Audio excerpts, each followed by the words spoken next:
The confrontation was electric, filled with years of unspoken pain. "Why, Chanda, we were all we had," Mwansa shouted, her voice bouncing off the walls of the compound. Chanda's mask broke. "You took everything. Mother's love, father's pride, the village's respect. I was always in your shadow."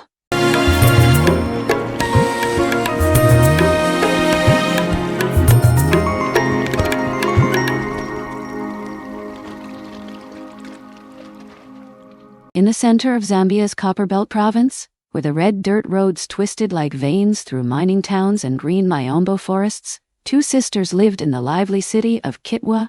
Mwansa and Chanda were born under the same thatched roof in a nearby small village, but fate had woven their lives into threads as different as the calm pools of the Zambezi and its wild rapids. Mwansa, the older sister by 2 years, was the picture of quiet strength, a woman with skin like smooth mahogany, and eyes that sparkled with the warmth of a morning fire. She worked hard at the local market, selling fresh vegetables from their family's little plot, her hands rough from working the soil, and her heart open to anyone who needed help. Chanda, however, was like a storm hidden behind beauty. Sharp features, a laugh that could charm snakes, and a jealousy that grew like an untreated wound.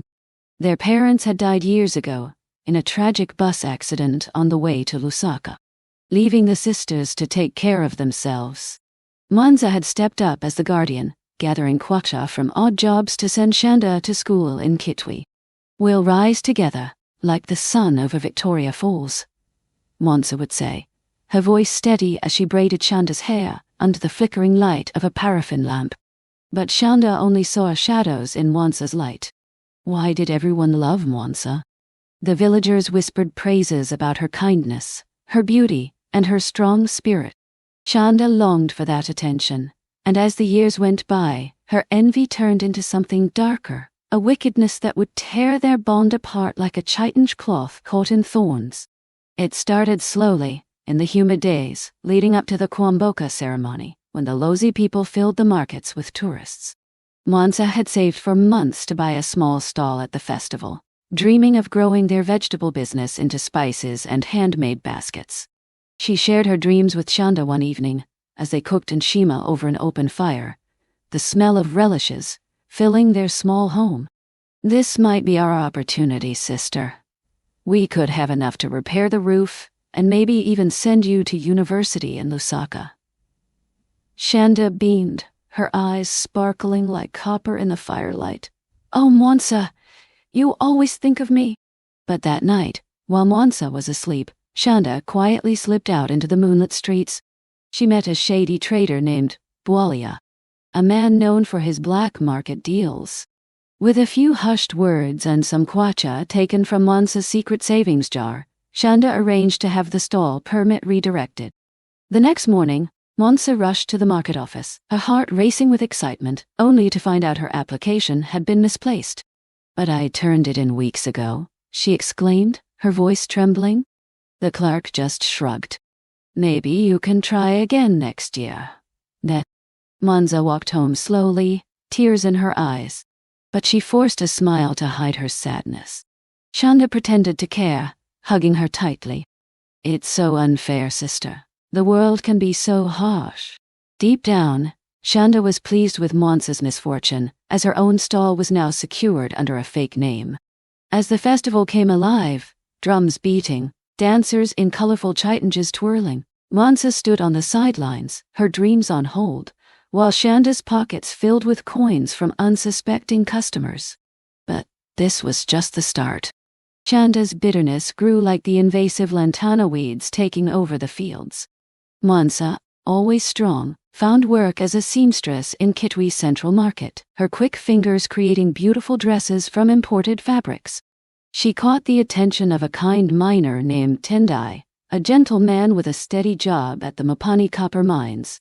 Their romance was a glimmer of hope in Mwansa's life, stolen moments by the Kafue River where they shared stories under acacia trees, the water whispering secrets of forever. Chanda watched them with boiling anger. Why should Mwansa have love when she, Chanda, only had temporary admirers who admired her beauty, but ran away from her sharp words. On a scorching afternoon, as dark clouds gathered over the Copperbelt, Chanda came up with a scheme. She went to see the local Sangoma, a witch doctor lurking in the slums, using Mwansa's stolen money to buy a potion said to create trouble. It will make him look elsewhere. The old woman cackled, handing her a bottle of cloudy liquid. That evening, Chanda asked Tendai to come over for dinner, insisting on preparing the kapenta fish herself. While Mwansa excitedly talked about their future, Chanda secretly added the potion to Tendai's drink. The effects were gradual but sneaky. In the following weeks, Tendai became more distant, his once friendly gaze turning icy. Rumors reached Mwansa. Tendai had been spotted with another woman at a shebin in Chimwemwe Township. Heartbroken, Mwansa confronted him by the riverbank, the sunset casting a blood-red hue on the water. "Is it true?" she asked, her voice shaking like leaves in the breeze. Tendai's eyes were glazed, his speech muddled with confusion. I don't know what's happening to me. It feels like there's a fog in my head." But the harm was done. He walked away, embarrassed, and Mwansa fell to the ground, sobbing as the first raindrops began to fall. That night, Chanda comforted her, stroking her hair. "Men can be unpredictable, sister. You'll find someone better." Inside, she felt a hot sense of victory. Months went by, and Mwansa's spirit faded. She immersed herself in work, but bad luck stuck to her like morning mist. Her sewing machine mysteriously broke, sabotaged by Chanda's secret interference. Customers started to disappear after rumors spread that Mwansa's fabrics were cursed, whispers planted by Chanda in the market gossip circles. "Be careful," Chanda would warn wide-eyed vendors. "My sister has upset the ancestors." In Zambia, where beliefs in Mutian spirits were strong, such words were like poison. Tension grew as Mwansa began to sense something was wrong.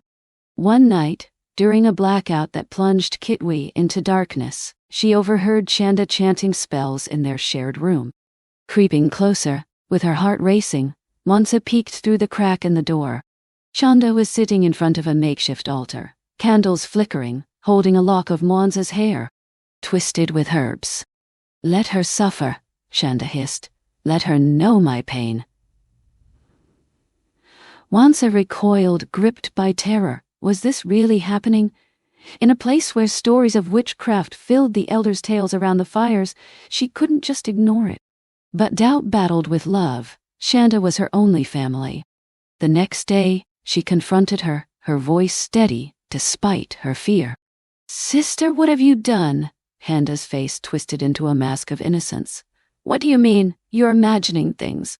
"Mwansa, the grief has addled your mind." But her eyes gave her away. A flash of malice, like lightning. Things got even more thrilling when Chanda's plans became dangerous. Wanting money, she got involved with a group of illegal copper smugglers, using Mwansa's name to create fake documents. One fateful night, as Mwansa was walking home from the market, shadows emerged from the alleyways. Two men, their faces scarred from mining accidents, grabbed her and dragged her into an abandoned warehouse near the Tana Stadium. "Where's the shipment?" one growled, his breath smelling of Chibuku beer. "Your sister said you'd deliver." Mwansa's blood ran cold. "What sister? I know nothing."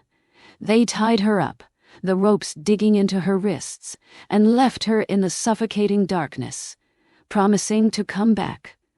Hours felt like forever. Suspense thick as the humid air. Mwansa's mind raced.